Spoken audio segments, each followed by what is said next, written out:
Welcome back to The Horror with Nate and Mike. Today we're coming at you with a fresh and hot review of one of the most critically acclaimed horror movies of the year so far, and actually the last couple of years.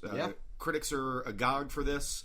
It's been getting a lot of buzz on the internet, and just last week it came up as a new release on Netflix streaming, which means now everybody everywhere has access to this cool indie horror movie. Now, the question is, since it's available everywhere, is it worth the time? Right.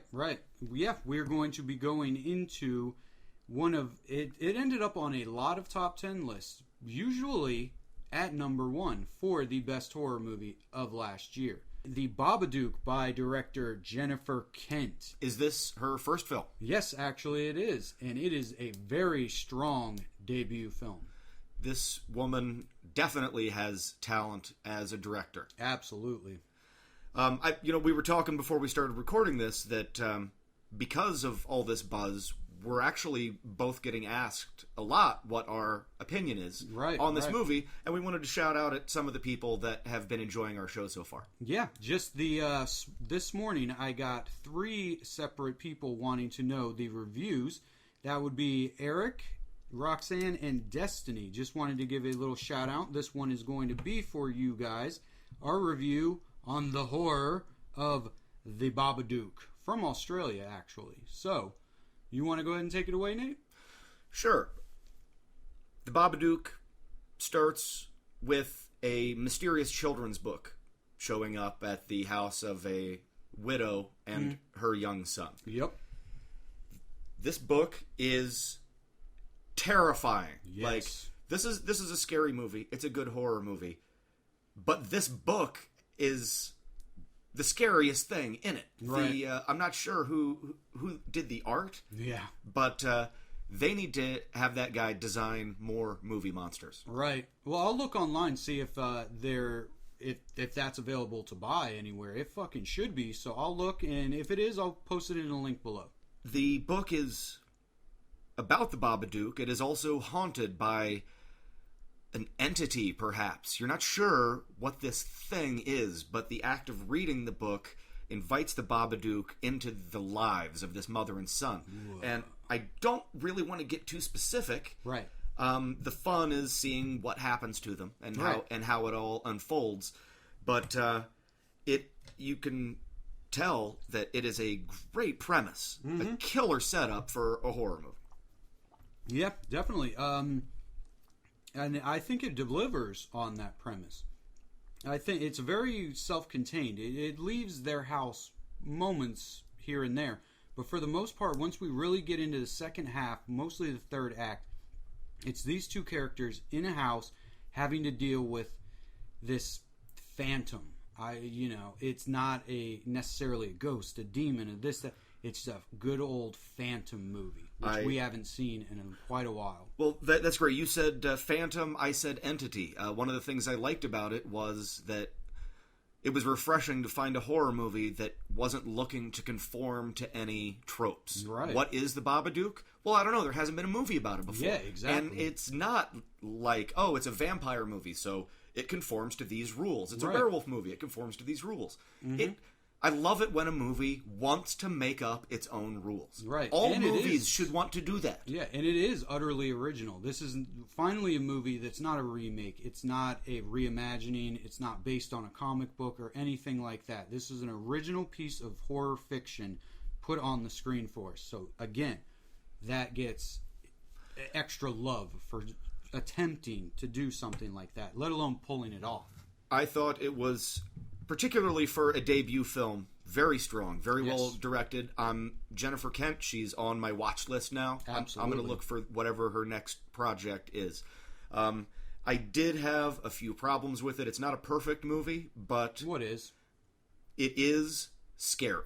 Yes. And as stupid as it sounds, more and more these days, I see that there are a lot of horror movies that don't try to be scary. Right. They want to be gross. They want to be suspenseful. They want to be funny. They want to be based in the world of horror, but they don't want to be scary. And that is Right. what all horror movies should try to be, is scary. That is the goal of this movie, and it is successful. Not just jump scares. There are some good jump scares. Yeah. But there's a great aesthetic, great atmosphere. It's very creepy. Great acting. Yes. Yes. The main star, which I cannot remember her name off the top of my head, she is good.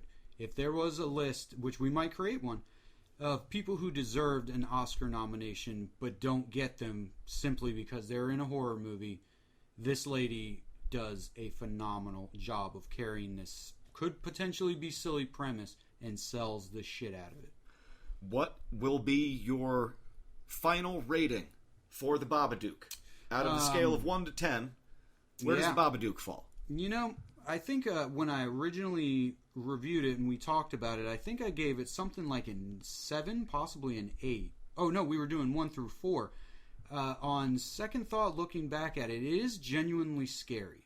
And the book is really cool. The design is really cool. There's some good stuff in there.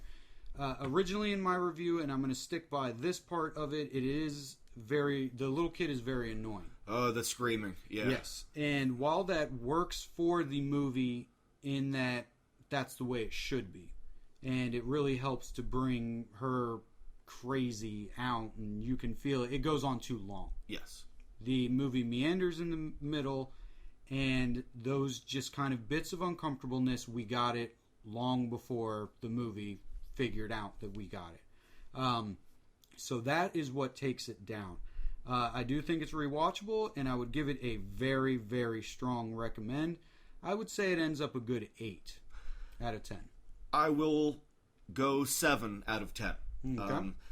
I had some of the same problems with it that you did, meandering in the middle. Don't need to go over those again. It was genuinely scary, and I really like that. But I don't think it's the kind of movie that I'm going to watch over and over again. Yeah. So, it's a strong recommend for me as well. A 7 out of 10, I mean, that's what I gave House of a Thousand Corpses, is a 7 out of 10. So, right. Just for terms of scale, Mike liked it a little bit more than I did, but we both liked it. It's streaming. You can watch it now. Right. And give it a shot. Yeah, and hit us back with your thoughts. You can reach me at Frightflix on Twitter, just at Frightflix. You can go to our Facebook page, which is Frightflix on Facebook. You can reach Nate. I'm on Twitter at Nateflix. That's Nateflix, like Netflix, only a little better. You can also look for Nateflix on Facebook, on Pinterest, and a little something I do on SoundCloud. Look me up there, Bedtime Stories for Weird Kids. Right. And if there is a new release out there, you're on the fence about whether or not you should watch. Absolutely. Let us know. Yep. We'll take the bullet for you. We pretty much watch everything horror anyway. Right. So maybe a movie isn't worth your 2 hours. A lot of them really aren't. Right. Let us know. And we'll watch them. We will review them for you. Let them know if it's worth your time. We will just send us any of your thoughts, recommendations, and we will follow through on them. Until next time, this has been The Horror with Nate and Mike. See you next time, guys.